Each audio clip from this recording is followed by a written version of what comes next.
The Republic, Book 1, Persons of the Dialogue. Socrates, who is the narrator. Glaucon, Arimantus, Polemarchus, Cephalus, Thrasymachus, Cleophon, and others who are mute auditors. The scene is laid in the house of Sisyphus at the Piraeus, and the whole dialogue is narrated by Socrates the day after it actually took place in Timaeus. Hermocrates, Critias, and the nameless person who are introduced in the Timaeus. I went down yesterday to the Piraeus with Glaucon, the son of Ariston, that I might offer up my prayers to the goddess, and also because I wanted to see what manner they would celebrate the festival, which was a new thing. I was delighted with the procession of the inhabitants, but that of the Thracites was equally, if not more, beautiful. When we had finished our prayers and viewed the spectacle, we turned in the direction of the city, and at that instant Polemarchus, the son of Cephalus, chanced to catch the sight from a distance. As we were starting our way home, and took his servant to run and bid us await for him, the servant took hold of me by my cloak behind and said, "Polemarchus desires you to wait." I turned around and asked him where his master was. "There," he said the youth, "coming after you, if you only wait." "Certainly we will," said Glaucon. And in a few minutes Polemarchus appeared, and with him Arimantus, Glaucon's brother, Necrates, the son of Nicias, and several others who would be in the procession. Polemarchus said to me, "I perceive, Socrates, that you and your companion are already on your way to the city." "You are not far wrong," I said. "But do you see," he rejoined, "how many are we, of course? And are you stronger than all these? For if not, you will remain where you are." "May there not be an alternative," I said, "that we may persuade you to let us go?" "But you can persuade us if we refuse to listen to you," he said. "Certainly not," replied Glaucon. "Then we are not going to listen. Of that you may be assured." Arimantus added, "Has no one told you of our torch race on horseback in honor of the goddess which will take place in this evening?" "With horses," I replied. "That is a novelty. Will horsemen carry torches and pass them one to another during the race?" "Yes," said Polemarchus, "and not only so, but a festival that will celebrate it at night, which you certainly ought to see. Let us rise soon after supper and see this festival. There will be a gathering of young men, and we will have a good talk. Stay then, and do not be perverse." Glaucon said, "I suppose, since you insist, that we must." "Very good," I replied. Accordingly, we went Polemarchus to his house, and we found his brother Lysias and Euthydemus, and we then with them Thrasymachus and the Celadonian, Charmantius the Paeanian, and Cleophon the son of Artemis. There too will be Sisyphus, the father of Polemarchus, who I have not seen in a long time, and thought he is much aged.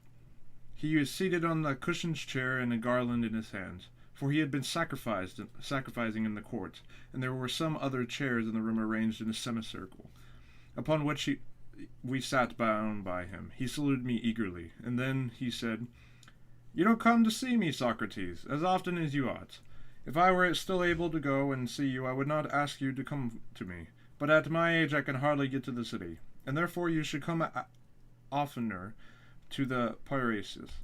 For let me tell you that the more the pleasures of the body fade away, the greater to me is the pleasure and charm of the conversation. Do not then deny my request, but make our house your resort and keep company with these young men.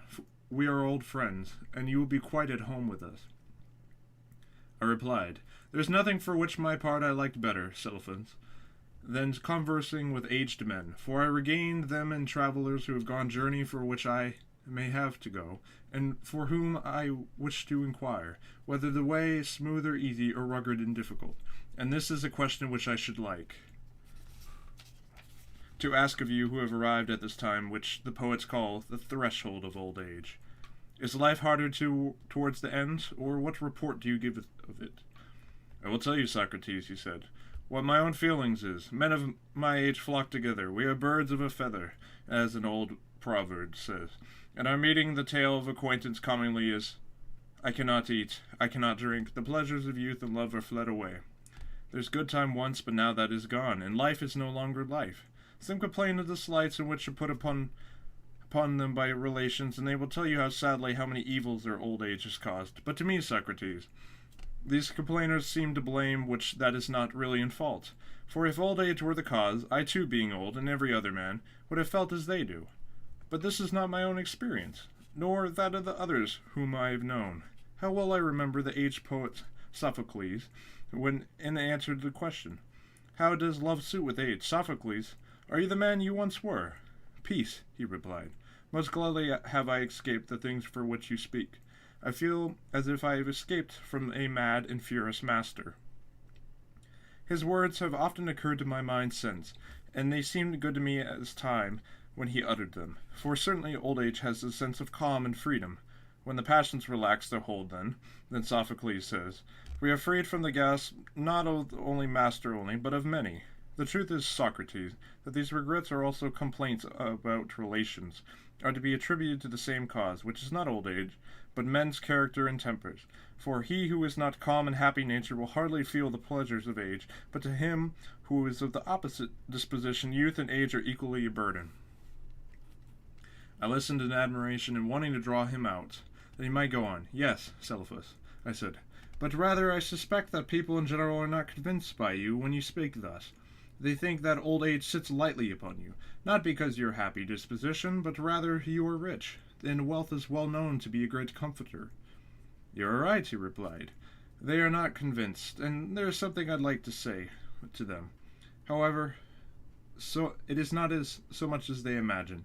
I might answer them as Semistocles answered the Serphian, who was abusing him and saying that he was famous, not for their own merits, but because he was Athenian. If you had a native of my country or I of yours, neither of us would have become famous. And to those who are not rich and impotent of old age, the same reply may be made. For a good poor old man, old age cannot be a light burden, nor can a bad rich man ever have peace within himself. May I ask, Syphilis, whether your fortune was the most part inherited or acquired by you?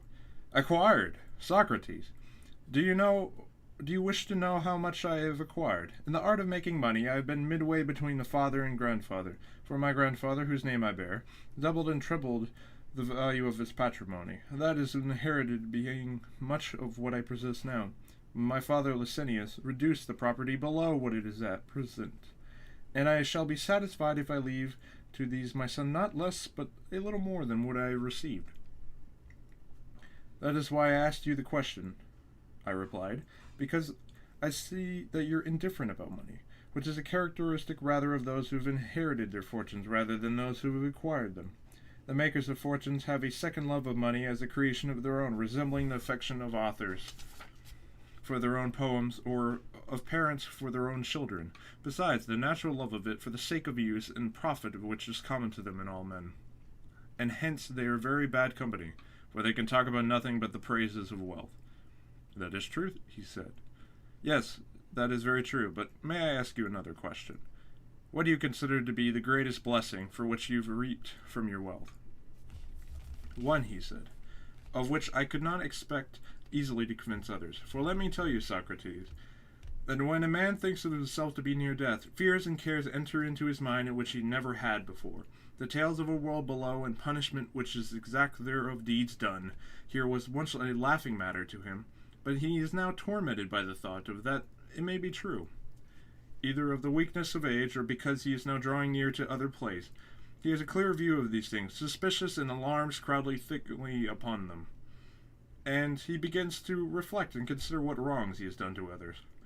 And when he finds the sum of his transgressions is great, he will many times, like a child, start up in his sleep for fear. He is filled with dark forebodings. But to him who is conscious of no sin, sweet hope, as Pindar charmingly says, he is a kind nurse of his age. Hope, he says, cherishes the soul of him who lives in justice and holiness, and the nurse of his age and companion of his journey, hope which is mightiest to sway the relentless soul of man. How admirable are his words, and the great blessing of the riches, I do not say to every man, but to a good man, is that he has no occasion to deceive or be defrauded others, either intentionally or unintentionally. And when he departs the world below, he is not in apprehension about offerings due to the gods or doubts which he owes to man. Now to this peace of the mind that the possession of wealth greatly contributes. And therefore I say that, setting one thing against another, of many advantages in which wealth has to give, to a man of sense that his opinion is the greatest. Well said, Sulphus, I replied. But concerning justice, what is it? To speak the truth and pay your debts, no more than this? And even when there are no exceptions? Suppose that a friend was in his right mind, has disposited arms with me, and asked for when he is not in the right mind, ought I give them back to him? No one would say that I ought, or that I should be doing the right thing, doing so, any more than they would say that I ought to speak the truth to one who is in his condition. You're quite right, he replied. But then, I said, speaking of the truth and paying your debts is not the correct definition of justice. Quite correct, Socrates. If Simonides is to be believed, said Polemarchus, interposing. I fear, said Sulphus, that I must now go, for I have a look after the sacrifice, and I hand over the argumentation to Polemarchus in the company. Is not Polemarchus your heir? I asked. To be sure, he answered, and went away laughing to the sacrifice. Tell me then, art thou heir of arguments? What did Simonides say? And according to the truly said about justice, he said the repayment of debt is just, and in saying so he appears to be right. I should sorry to doubt the word of such a wise and inspired man, but his meaning, though probably clear to you, is reverse clear to me. For he certainly does not mean, as which we are now saying, that I ought to return a deposit of arms or anything else to which one asks for when he is not in his right senses, and yet a deposit cannot be denied to be a debt. True. Then when the person who asks is not in his right mind, am I by no means to make the return? Certainly not. When Simonides said that the repayment of a debt was justice, he did not mean to include that case. Certainly not, for he thinks the friend ought to always do good into a friend and never evil. You mean the return of a deposit of gold in which the inquiry of a receiver, if the two parties are friends, if is not repayment of the debt, that is what you would imagine him to say. Yes. And our enemies also to receive what we owe to them. To be sure, he said, that they are to receive what we owe them, and as an enemy, as I take it, owes to an enemy that which is due or proper to him, that is to say, evil. Simonides, then, after a manner of poets, would seem to have spoke darkly of the nature of justice, for what he really meant was that justice is given to each man what is proper to him, and then is termed a debt. That must have been his meaning, he said. By heavens, I replied. And if we asked him what due or proper thing is given by medicine, and to whom, what answer do you think he would make us? He would surely reply that medicine gives drugs and meat and drink to the human bodies. And what due or proper things is given by cookery, and to what? Seasoned to food. And what is which justice gives, and to whom? If, Socrates, we are to be guided at all by an analogy of the preceding instances, then justice is the art in which gives good to friends and evils to enemies. Then his meaning is, I think so. And who is best able to do good to his friends and evil to his enemies in time of sickness? The physician. Or when they are on the voyage, amid the perils of the sea? The pilot. And what sort of actions, or with a view to which results in just a man most able to do harm to his enemies and good to his friend? In going to war against the one and making alliances with the other? But when a man is well, my dear Polemarchus, there is no need of a physician? No. And when he is not on a voyage, there is no need of a pilot? No. Then in time of peace, justice will be of no use. I am very far from thinking so. You think that justice may, of course, be of use in, well, as in war? Yes. Like husbandry for the acquisition of corn? Yes. Or like shoemaking for the acquisition of shoes? Is that what you mean? Yes. And what similar use or power of acquisition has the justice in the time of peace? In contrast, Socrates, justice is of use. And by contracts do you mean partnerships?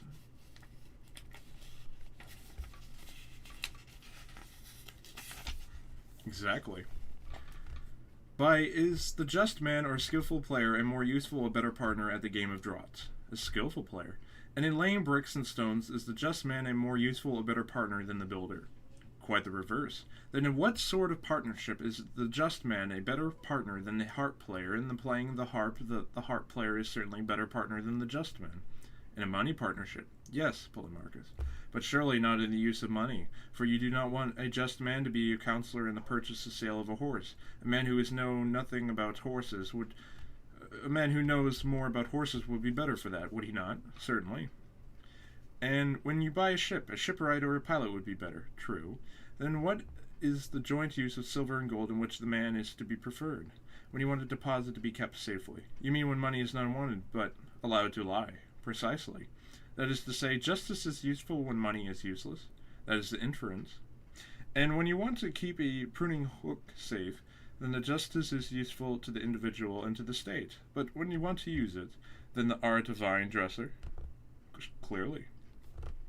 And when you want to keep a shield or lyre, but not to use them, you would say that justice is useful. But when you want to use them, the art of the soldier or of the musician. Certainly. And so all to the other things. Justice is useful when they are useless, and useless when they are useful. That is the inference. Then justice is not good for much. But let us consider this further point. Is not he who can give best strike a blow in a boxing match or any kind of fighting best able to ward off a blow? Certainly. And he who is most skillful in preventing or escaping from the disease that is best able to create one? True. And is he the best guard of a camp who is best able to steal the march upon the enemy? Certainly. Then he who is a good keeper of anything is also a good thief. That, I suppose, is to be inferred. Then, if the just man is good at keeping money, he is good at stealing it. That is implied by the argument. Then, after all, the man has just turned about to be a thief. And this is a lesson I suspect he must have learned out of Homer, for he is speaking of Autocles, and the maternal grandfather of Odysseus, who is the favorite of his, affirms that he was excellent above all men in theft and perjury. And so you, and Homer, and Simonides are agreed that justice is the art of theft, to be practiced, however, for the good of friends and harm of enemies. That was what you were saying. No, certainly not that, though I do not know what I did say, but I stand by the latter words.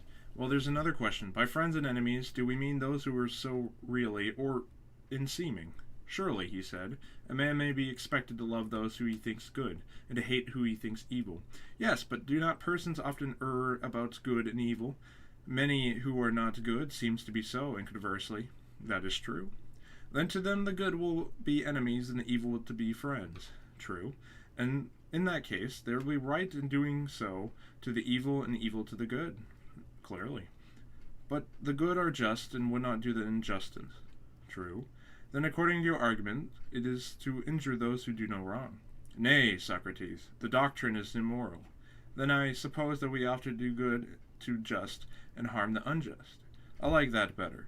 But see the consequence. Many a man who is ignorant of human nature has friends who are bad friends, and in that case he ought to do harm to them, and he has good enemies who he ought to benefit. But if so, we shall be seeing the very opposite of which we have affirmed by the meaning of Simonides. True, very true, he said. And I think that we'd better correct an error in which we seem to fall in the use of words of friend and enemy.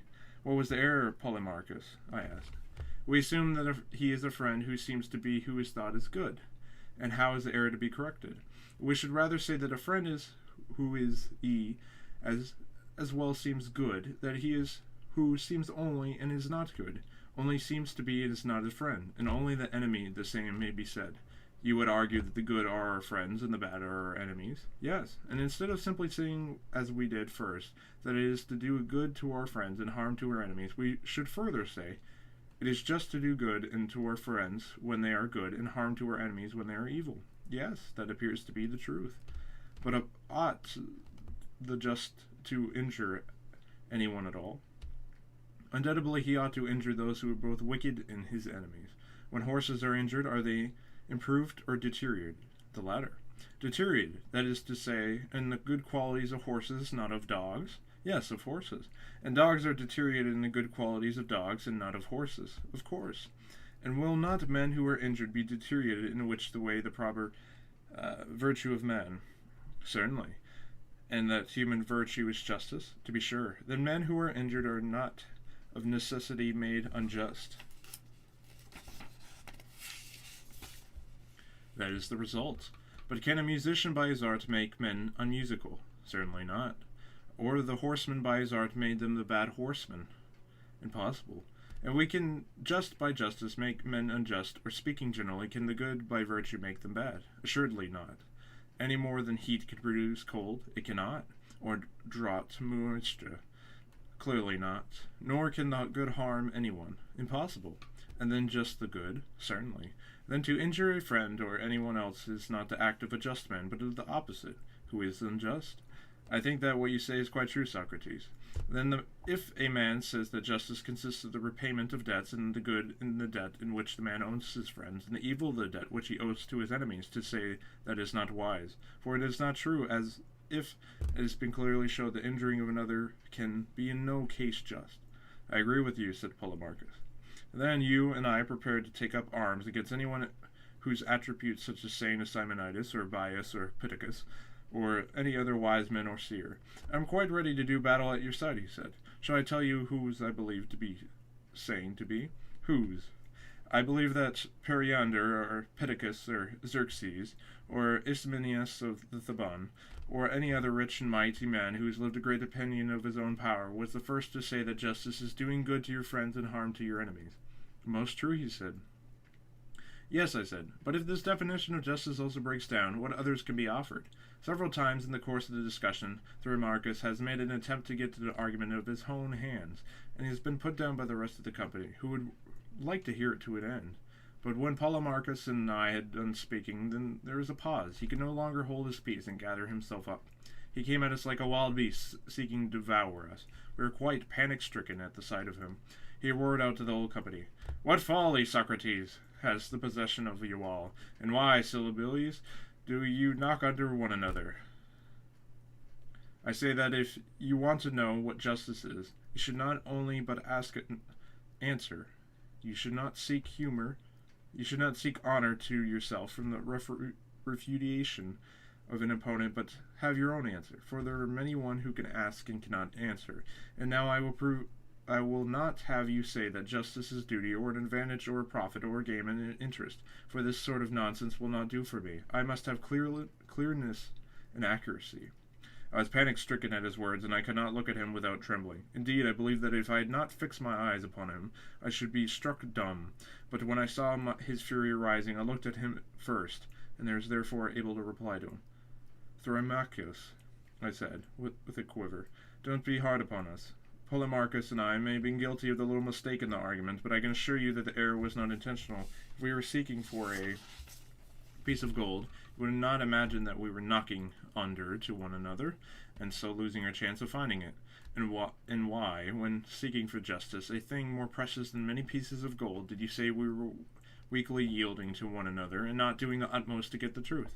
Nay, my good friend, we are most willing and anxious to do so, but the fact is that we cannot, and if so, you people who know all things should pity us and not be angry with us." "How characteristic of Socrates," he replied, with a bitter laugh. "This is your ironical style. Did I not foresee, have I not already told you, that whatever he was asked he would refuse to answer, and try irony or other shuffle, in order that he might avoid answering?"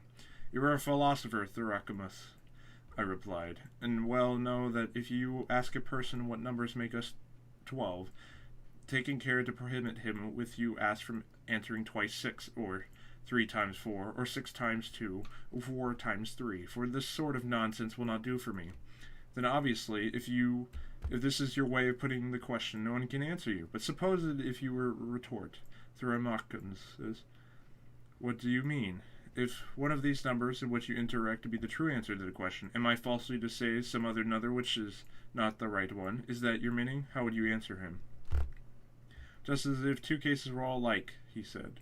"Why should they not be?" I replied. "And even if they are not, but only appear to the person who asks, ought he not to say what he thinks, whether you and I forbid him or not? I presume that you're going to make one of your indirect answers. I dare to say that I may, notwithstanding the danger, that if, upon reflection, I approve of any of these." "But what if I give you an answer about justice and better," he said, any of these, what do you deserve to have done to you?" "Done to me! As I become the ignorant, I must learn from the wise. That is what I deserve to have done to me." "What, and no payment? A pleasant notion." "I will pay when I have the money," I replied. "But you have, Socrates, and you, Thrasymachus, need to be under no anxiety about money, for we will all make the contribution for Socrates. Yes, he replied. Then Socrates will do what he always does, refuse to answer himself, but take and pull to pieces the answers of someone else. Why, my good friend, I said, how can anyone answer who knows and says that he knows just nothing, and who, even if he has some faint notion of his own, is told by a man of authority not to utter them? The natural thing is that the speaker should be someone like yourself who professes to know, and can tell what he knows. Will you kindly answer, then, for the edification of the company and for myself? Glaucon and the rest of the company joined in my request, and Thromachus, as anybody might see, was in reality eager to speak, for he thought that he had an excellent answer, and would distinguish himself. But at first he affected to insist on only my answering. At length he consented to begin. Behold, he said, the wisdom of Socrates. He refuses to teach himself, and goes on about learning of others, to whom he never even says thank you. That I learn of others, I replied, is quite true. But I am ungrateful, I wholly deny. Money I have none, and therefore I pay in praise, for which is all I have, and how ready I am to praise of anyone who appears to me to speak well, you will find very soon when you answer, for I expect that you will answer well. Listen, then, he said. I proclaim that justice is nothing else than the interest of the stronger. And now why do you not praise me? Because, of course, you won't. Let me first understand you, I replied. Justice, as you say, is the interest of the stronger. What, Thromachus, is the meaning of this? You cannot mean to say that because Polydamas, the pancreatus, is stronger than we are, and finds eating beef conducive to his bodily strength, that to eat beef is therefore equally of our good, and who are weaker than he is, and right for just of us? That's admirable of you, Socrates. You take the words in sense which is most damaging to the argument. Not at all, my good sir, I said. I'm trying to understand them, and I wish that you would be a little clearer. Well, he said, have you never heard the forms of government differ? There are tyrannies, and there are democracies, and there are aristocracies. Yes, I know. And certainly is the ruling power in each state, certainly. And the different forms of government make laws democratical, aristocratical, tyrannical, with the view of several interests in these laws, which are made by them in their own interests, are the justices which they deliver their subjects, and who in transgressions them they punish the breaker of the law, and then just. And that what I mean is what I say, when in all states the same principle of justice, which in the interest of government, and as the government may suppose to have power, the only reasonable conclusion is that everybody who is one principle of justice, which is the interest of the stronger. Now I understand you, I said. But whether you are right or not, I will try to discover. But let me remark, that is defining justice you have yourself in your word interest, which forbade me to use. It is true, however, that your definition word of the stronger are added. A small addition you must allow, he said. Great or small, never mind that. We must first inquire whether what you're saying is true. Now you both agree that justice is interest of some sort, but you go on to say of the stronger. About this addition, I am not so sure, and must therefore consider further. Proceed. I will, and first tell me, do you admit that for the subjects to obey their rulers? I do. But are the rulers of the state absolutely infallible, or are they sometimes liable to error? To be sure, he replied, they are liable to error. Then, in making their laws, they may sometimes make them rightly, and sometimes not. True. And when they make them rightly, they make them agreeably to their interest. When they are mistaken contrary to their interest, you admit that? Yes. And the laws which they make must be obeyed by their subjects, and that is what you call justice. Doubtless. Then justice, according to your agreement, is not the obedience to the interest of the stronger, but to the reverse. What is it that you're saying, he asked. I am only repeating what you're saying, I believe, but let us consider. Have we not admitted that the rulers may be mistaken about their own interest in which they command, and also that they obey them as justice? Has not all that been admitted? Yes. Then you must also acknowledge justice not to be the interest of the stronger, when the rulers unintentionally command things to be done, and which are to be done to their own injury. For if, as you say, justice is the obedience in which the subject renders to their commands, in that case a wisest of men, is there escape from the conclusion that the weaker are commanded to do, not what is for their interest, but what is for the injury of the stronger? Nothing can be clearer, Socrates and Polemarchus. Yes, Cleophon, imposing, if you were allowed to be his witness. But there is no need for any witness, said Polemarchus, for Thromachus himself acknowledges that rulers may sometimes command what is not for his own interest, and that subjects do obey them as justice. Yes, Polemarchus. Thrasymachus said that for the subjects to do what is commanded by the rulers is just. Yes, Cleophon. But he also said that justice is in the interest of the stronger, and while admitting both these propositions, he further acknowledges that the stronger may command the weaker who are his subjects to do which is not in his own interest, whence follows the justice is injury quite as much as the interest of the stronger. But, said Cleophon, he meant by the interest of the stronger what the stronger thought to be his interest. This is what the weaker had to do, and this was affirmed to be by justice. Those were not his words, rejoined Polemarchus. Never mind, I replied. If he now says they are, let us accept his statement. Tell me, Thrasymachus, I said, do you mean by justice what stronger thought to be his interest? What rather said or not? Certainly not, he said. Do you suppose I call him who is mistaken the stronger at a time when he mistaken? Yes, I said. My impression was that you did so, when you admitted that the ruler was not infallible, but might sometimes be mistaken. Your argument is like an informer, Socrates. Do you mean, for example, that he who is mistaken is a physician, in that he is mistaken, or that he who errs in arithmetic or grammar is an arithmetician or a grammatician at a time when he is making the mistake, in respect to the mistake? True, we say that a physician or arithmetician or grammatician has made a mistake, but there is only one way of speaking, for the fact that neither the grammarician or any person of skill ever makes a mistake is so far as what his name implies. There are none of those errors unless their skill fails them, and they cease to be skilled artists. No artist or sage or ruler at this time, when he is what his name implies, through he is commonly said to err, and I adopted the common mode of speaking. But to be perfectly accurate, since you are such a lover of accuracy, we should say that the ruler, in so far that he is ruling, is unerring, and to be unerring also commands which for his own interest. And the subject is required to execute his commands, and therefore I said at first, and now repeat, justice is the interest of the stronger. Indeed, Thrasymachus, and do I really appear to you to argue like an informer? Certainly, he replied. And do you suppose that I ask these questions with any design of injuring you in the argument? Nay, he replied. Suppose is not a word. I know it, but you will be found out, and by sheer force of argument you will never prevail. I shall not make the attempt, my dear man. But to avoid any misunderstanding occurring between us in the future, let me ask, in what sense do you speak of a ruler or stronger whose interest, as you were saying, he being superior, that the inferior should execute? Is he a ruler in the popular or the strict sense of the term? In the strictest of all sense, he said. And now cheat and play the informer if you can. I ask no quarter at your hands, but you will never be able to, never. And do you imagine, I said, that in such a madman as to try to cheat Thrasymachus, I might as well shave a lion?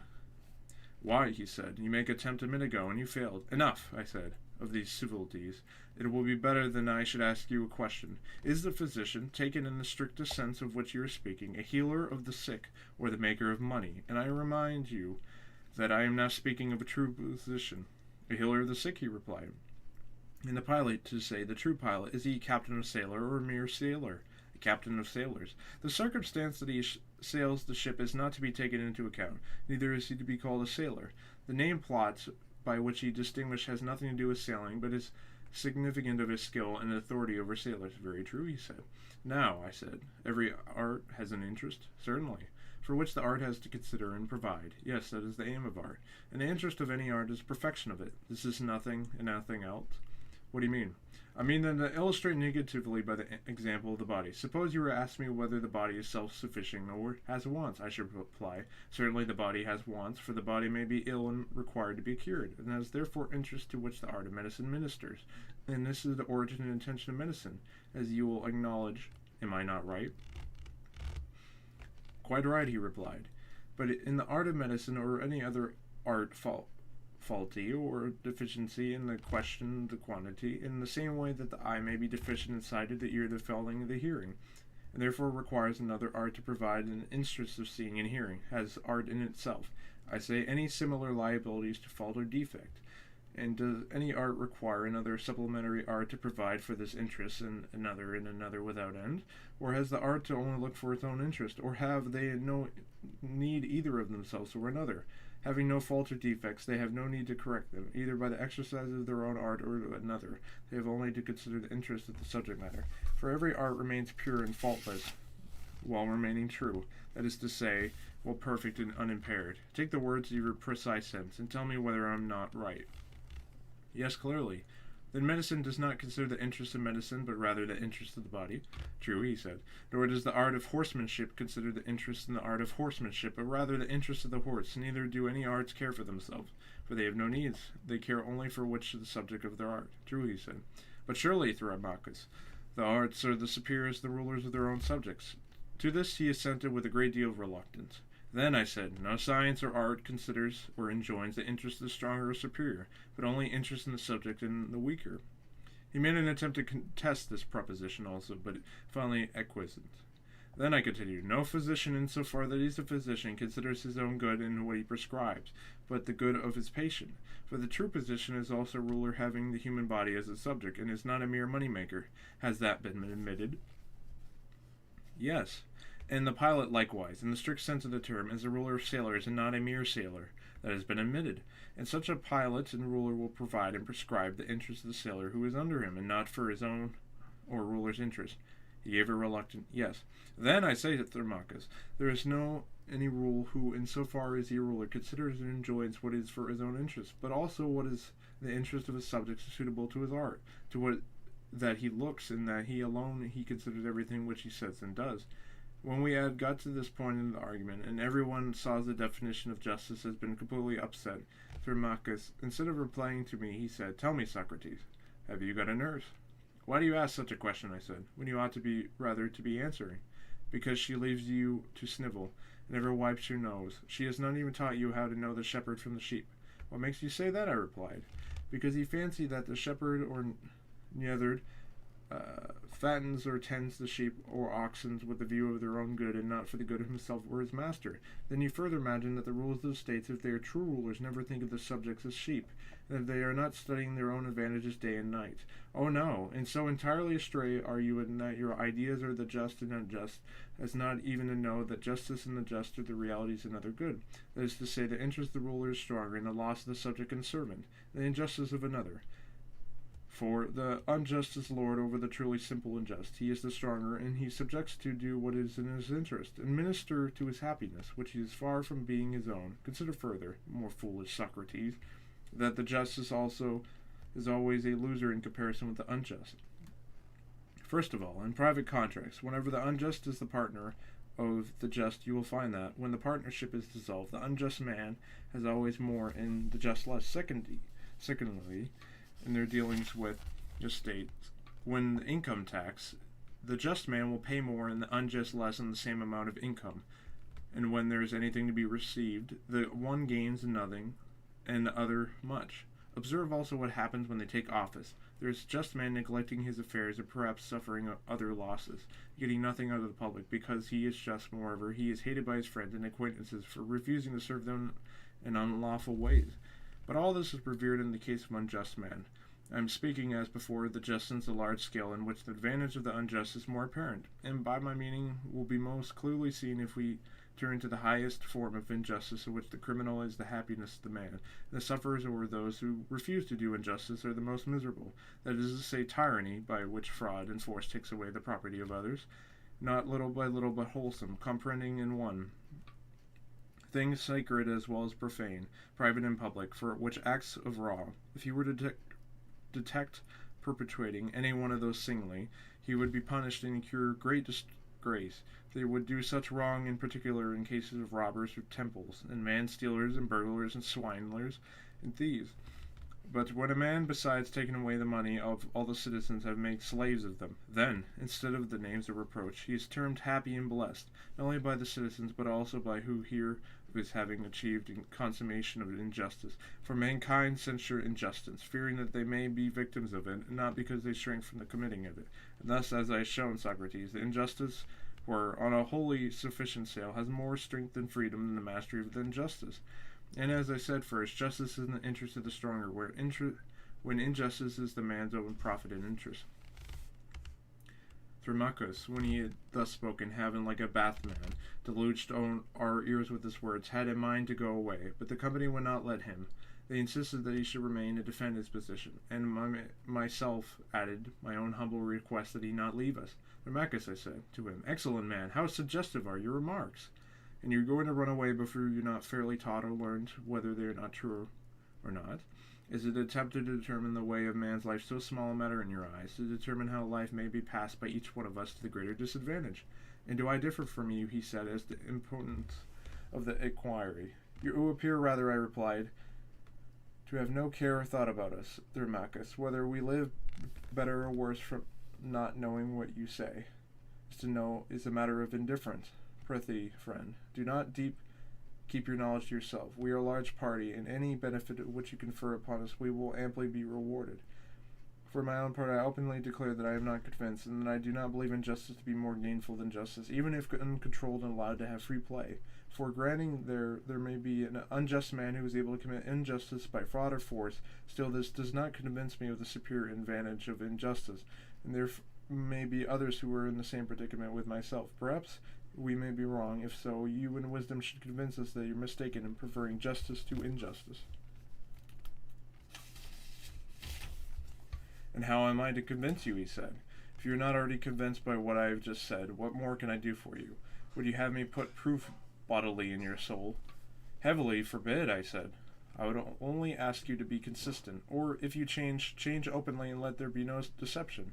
For I must remark, Thermachus, if you would recall what is previously said, that although you began by defining the true physician in an exact sense, you did not observe a like exactness when speaking of the shepherd. You thought of the shepherd as a shepherd tends to sheep, but not with the view of their own good, but more like a diner, a banqueter, with the view to the pleasures of the table, or again, a trader for sale in the market, not as a shepherd. Yet surely the artist shepherd is concerned only with the good of his subjects, and he has known to provide best for them, since the physician of the art is already insured whether all the requirements of it are satisfied. And that what I was saying about now is the ruler. I am convinced that the art of ruler, considered as ruler, whether the state or in private life, can only regard the good of his flock or subjects, whereas you seem to blink that the ruler in states, that is to say, the rulers, is like being authority.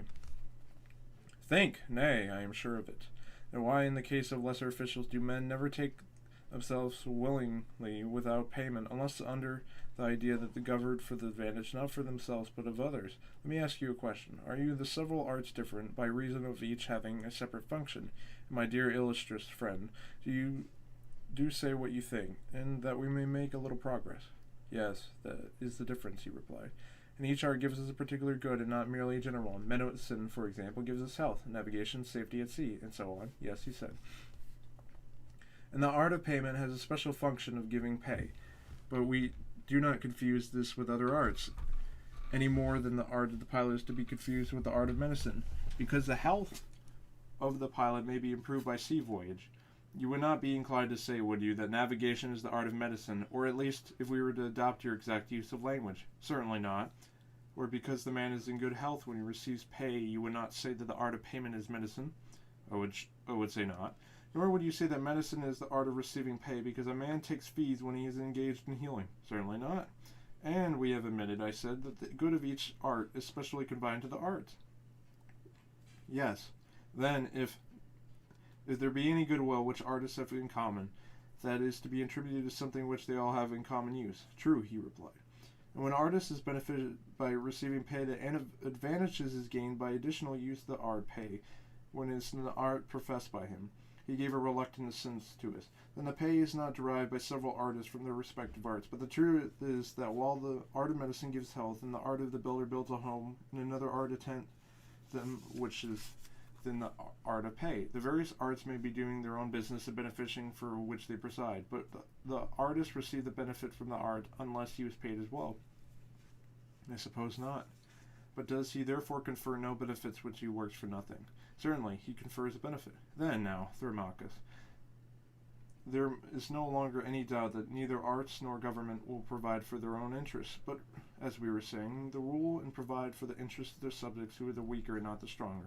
To their good they attend, and not the good of their superior.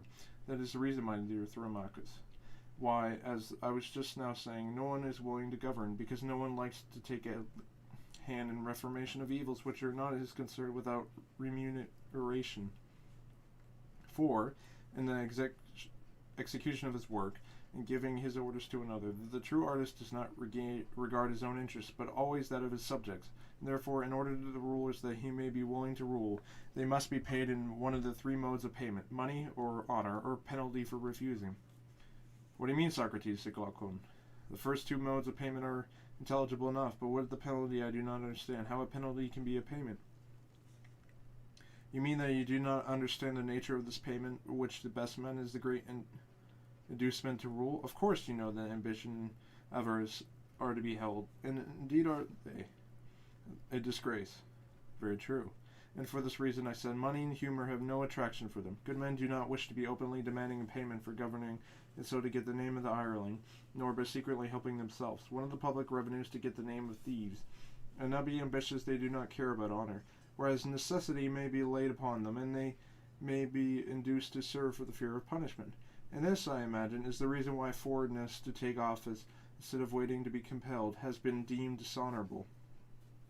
Now the worst part of punishment is that he who refuses to rule is liable to be ruled by one who is worse than himself, and that fear of this, as I can see, induces the good to take office, not because they would, but because they cannot help, nor under the idea that they are going to have any benefit or enjoyment themselves, but as a necessity, because they are not able to commit the task of ruling to anyone who is better than themselves, or indeed as good. For this reason, to think that if a city office would be as much as an object of contention as to obtain office as present, then we should have plain proof that the true ruler is not meant by nature to regard his own interest, but that of his subjects, and everyone who knows this would choose rather to receive a benefit from another than to have the trouble of conferring one. So as far as I'm agreeing with Trimachus, that justice is the interest of the stronger. This latter question may not be further discussed at present, but when Thromachus says the life of the unjust is more advantageous than that of the just, his new statement appears to me to be far more serious character. What is spoken truly, and what sort of life, Glaucon, do you prefer? I, for my part, deem the life that it to be more advantage, he answered. Did you hear all the advantages of the unjust which Thromachus was rehearsing? Yes, I heard them, he replied, but he has not convinced me. Then shall we try to find some way of convincing him? If we can, is he saying what is not true? Most certainly, he replied. If, I said, he makes a set speech, and we are to make another recounting of all the advantages of being just, and he had answered, and we rejoined, there must be a numbering and measuring of good which are claimed on either side, and in the end we shall be judges to decide. If we proceed in our inquiry, as lately did, by making admissions to another, we shall unite offices of judge and advocate for our own persons. Very good, he said. And which method do you prefer? That which you propose. Well then, Thromachus, I said, suppose you begin at the beginning and answer me. You say that perfect injustice is more gainful than perfect justice.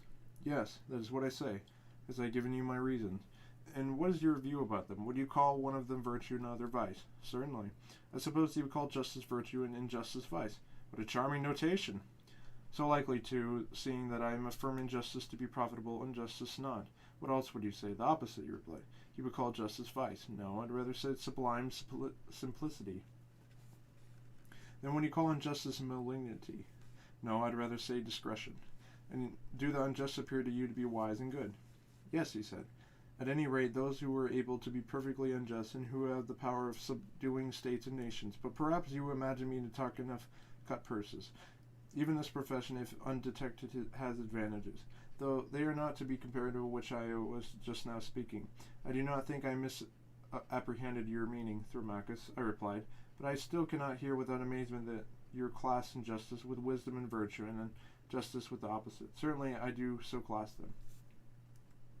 Now, I said, you are on the more substantial and almost unanswerable ground, for if the injustice which you were maintaining to be profitable had been admitted by you as others to be vice and deformity, an answer might have been given to you on received principles. But now I perceive that you will call injustice honorable and strong, and unjust you will attribute all the qualities which you attributed by us before to the just, seeing this you do not hesitate to rank injustice with wisdom and virtue. You have guessed most infallibly, he replied. You certainly ought not to shrink from going through with your argument so long as I have reason to think that you, Thromachus, are speaking your real mind, for I do believe that you are now in earnest and not amusing yourself at our expense. I may be in earnest or not, what is that to you? To refute the argument is your business. Very true, I said. That is what I have to do. But will you be so good to answer one more question? Does the just man try to get advantages over the just? For otherwise, if it did, he would not be the simple, amusing creature which he is. And would he try to go beyond the action? He would not. And how would he regard the attempt to gain advantage over the unjust? Would he be considered by him as just or unjust? I would think it just, for he would try to gain the advantage, but he would not be able. Whether he would or not be able, I said, is not the point. My question is whether or not the just man, while refusing to have more than another man, would wish and claim to have more than the unjust. Yes, he would. And what of the unjust? Does he claim to have more than the just man, and does more than is just? Of course, he said, for he has claimed to have more than all men. And the unjust will strive to struggle to obtain more than the unjust man or action, in order that he may be more than all. True. We may put this matter thus, I said. The just does not desire more than his like, but more than his unlike, whereas the unjust desires more both than his like and his unlike. Nothing, he said, could be better than that statement. And the unjust is good and wise, and the just is neither. Good again, he said. And is it not the unjust like the wise and good to be unjust unlike them? Of course, he said. He is of a certain nature like those who are certain nature. He who is not. Each of them, I said. Is he such as like he is? Certainly, he replied. Very good, Thermachus, I said. And now to take the case of the arts. Would you admit that one man is a musician and another is not a musician? Yes. And which is wise and which is foolish? Certainly the musician is wise, and he who is not a musician is foolish. And he is good as far as he is wise, and bad as far as he is foolish. Yes, and would you say the same sort of thing for a physician? Yes. And do you think, my excellent friend, that a musician, when he adjusts the lyre, would desire or claim to exceed to go beyond a musician in tightening and loosening the strings? I do not think that he would, but he would claim to exceed the non-musician, of course. And what would you say of the physician? In prescribing meats and drink, would he wish to go beyond another physician or beyond the practice of medicine? He would not. But he would wish to go beyond the non-physician. Yes. About knowledge and ignorance in general. See, whether you think any man who has knowledge ever would wish to have the choice of saying or doing more than another man who has knowledge. Would he rather not say or do the same as he like it in the same case? That, I suppose, can be hardly denied. And what of the ignorant? Would he not desire to have more than either the knowing or the ignorant? I dare say. And knowing is wise? Yes. The wise is good? True. Then the wise is good would not desire to gain more than his like, but more than the unlike and opposite, I suppose. Whereas the bad and ignorant will desire to gain more than both. Yes. But did we not say, Thermachus, the unjust goes beyond both his like and unlike? Will these not be your words? They were. And would you not say the just will not go beyond his like, but his unlike? Yes. Then the just is like the wise and good, and the unjust is like evil and ignorant. That is the inference. And each of them is such as his like is. That was admitted. Then the just has turned about to be wise and good, and the unjust evil and ignorant. Thermachus made all these admissions, not fluently, as I repeated them, but with extreme reluctance. It was a hot summer's day, and the perspiration poured from him in torrents. Then I saw what he had never seen before. Thermachus blushing. As we now agreed that justice was virtue and wisdom, and injustice vice and ignorance, I proceeded to another point. Well, I said, Thermachus, that matter is now settled, but were you not also saying that injustice has strength, do you remember? Yes, I remember, he said, but I do not suppose that if I approved of what you're saying, or have no answer, if, however, I were to answer, you would be quite certain that accusing me of haranguing. Therefore, either permit me to have a say out, or would you rather ask doing so that I will answer, very good, as they say the story-telling old women, and nod yes and no. Certainly not. I said, if contrary to your real opinion. Yes, he said, I will, to please you, since you will not let me speak. What else would you have? Nothing of this world, I said, and if you are so disposed, I will ask you and you shall answer. Proceed. Then I will repeat the question what I have asked before, in order that our examination on our relative nature of justice and injustice may be carried on regularly. A statement which made injustices stronger has been more powerful than justice. But now justice, having been identified with wisdom and virtue, is easily shown to be stronger than injustice. If injustice is ignorance, this can no longer be questioned by anyone. But I want you to view this matter, Thermachus, in a different way. You would not deny that a state may be unjust and may be unjustly attempting to enslave other states, or it may be enslaved by them, and may be holding many of them in subjection. True, he replied, and I will add that the best and most perfectly unjust states will be most likely to do so. I know, I said, that was your position, but I would rather further consider this. Whether this power which possesses by the superior state can exist or be exercised without justice or only with justice. If you are right in your view, and justice is wisdom, then only with justice, but I am right, then without justice. I am delighted, Thamachus, to see that you not only nodding assent and dissent, but making answers which are quite excellent. That is out of civility with you, he replied. You are very kind, I said, and would have you goodness also to inform me whether you think that a state or an army, or a band of robbers or thieves, or any other gang of evil doers, could act at all if they injured one another. No, indeed, he said, they cannot. But if they abstain from injuring one another, then they might act together better. Yes, and this is because injustice creates divisions and hatred and fighting, and justice imparts harmony and friendship. Is this not true, Thermachus? I agree, he said, but I do not wish to quarrel with you. How good of you, I said, but I should like to know also whether injustice, having this tendency to arouse hatred, whether existing among slaves or among freemen, will not make them hate one another and set at variance and render them incapable of common action. Certainly. And if even injustice is found in two only, will they not quarrel and fight just because enemies to one another, and to be just, they will. Suppose injustice abiding in a single person, would your wisdom say that she loses, or that she retains her natural power? Let us assume that she retains her power. Yet it is not the power which injustice exercises of such a nature that whatever she takes up her abode, whether in a city or in an army or in a family or in another body, that the body is to begin with rendered incapable of united action by reason of sedition and distraction, and does not become its own enemy at the variance with all that is opposed to it, and which is just. Is this not the case? Certainly. And is not injustice equally fatal when existing in a single person, in the front place rendering him incapable of action because he is not the unity of which himself, and in second place making him an enemy of himself and the just? Is that not true, Thrasymachus? Yes. And oh, my friend, I said, surely the gods are just. Granted that they are. But if they are so, then just will be the enemy of the gods, and just will be their friend. Feast away from triumph, then I'll take your fill of the argument. I do not oppose you, lest I should displace the company. Well then, proceed with your answers, and let me have the remainder of my repast. For we have already shown that the just are clearly wiser and better than the able than the unjust, and that for the unjust are incapable of common action. Nay more, that is to speak as we did of the men who were evil acting at any time vigorously together, is not strictly true, for if they had been perfectly evil, then they would lay hands upon one another. But it is evident that they must have some remnant of justice in them, which enables them to combine. If not, they would have been injured one another as well as their victims. They were but half villains in their enterprises. For had they been whole villains and utterly unjust, they would have been bitterly incapable of action. That, as I believe, is the truth of the matter, and not what you said at first. But whether you have just a better or happier life than the unjust is further a question which we all propose to consider. I think that they have, and the reasons which I have given, but I still like to examine further, for no light matter is at stake, nothing less than the role of human life. Proceed. I will proceed by asking a question. Would you not say that the horse has some end? I should. And at the end or use of a horse, or anything that would be not accomplished, or not so well accomplished by other things. I do not understand, he said. Let me explain. Can you see except with the eye? Certainly not. Or hear except with the ear? No. Then there may be truly said to be the ends of these organs.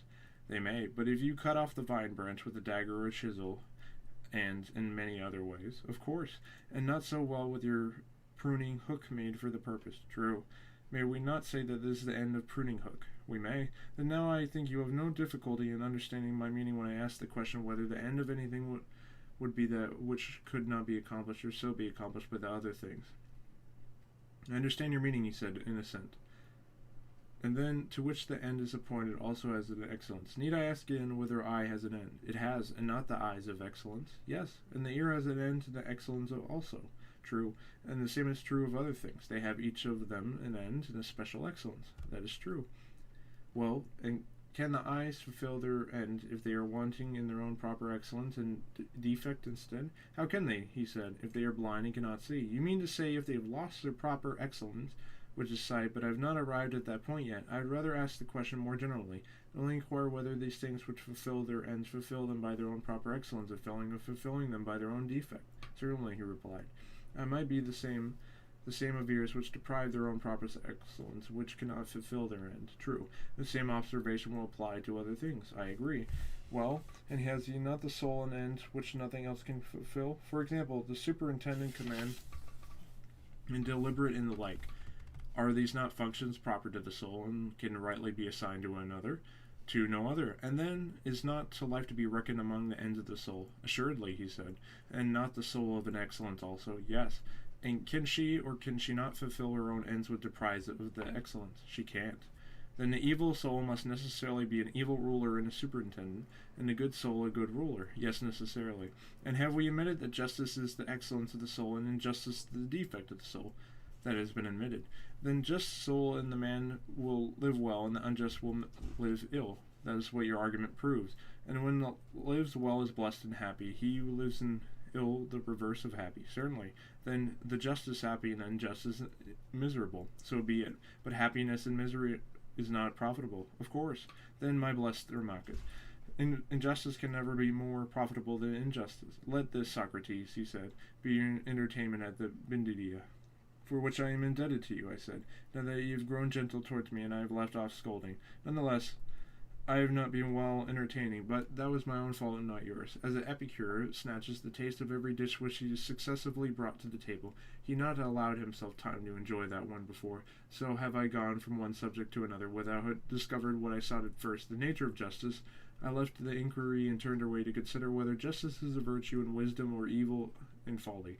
And when these arose a further question about comparative advantages of justice and injustice, I could not refrain from passing on to that. And the result of the whole discussion has been that I know nothing at all, for I know not what justice is, and therefore I am not likely to know whether it is or not a virtue, nor can I say whether the man is happy or unhappy.